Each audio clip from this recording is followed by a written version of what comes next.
सोलापूर महानगरपालिका निवडणुकीच्या पार्श्वभूमीवर राष्ट्रवादी काँग्रेस पक्षाचे प्रदेशाध्यक्ष खासदार सुनीलजी तटकरे यांच्या प्रमुख उपस्थितीत सोलापूर शहरातील राष्ट्रवादी काँग्रेस पक्षाच्या अधिकृत उमेदवारांच्या प्रचारार्थ भव्य सभा पार पडली।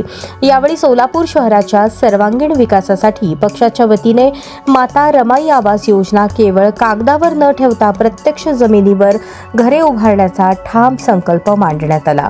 झोपडपट्टीधारकांना हक्काचं घर मिळावं यासाठी वेळबद्ध अंमलबजावणी, लाभार्थी निश्चिती आणि पुनर्वसनाचा स्पष्ट कृती आराखडा राबवून सोलापूर शहर झोपडपट्टी मुक्त करण्याचे उद्दिष्ट निश्चित करण्यात आले आहे।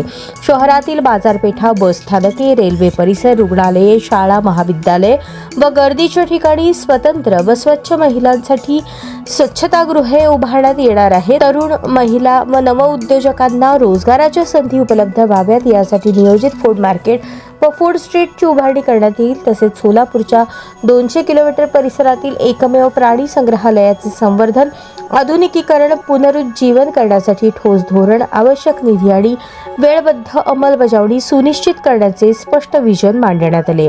यावेळी उपस्थितांना घड्याळ या निवडणूक चिन्हासमोरील बटन दाबून राष्ट्रवादी काँग्रेस पक्षाला प्रचंड बहुमताने विजयी करण्याचे आवाहन करण्यात आले।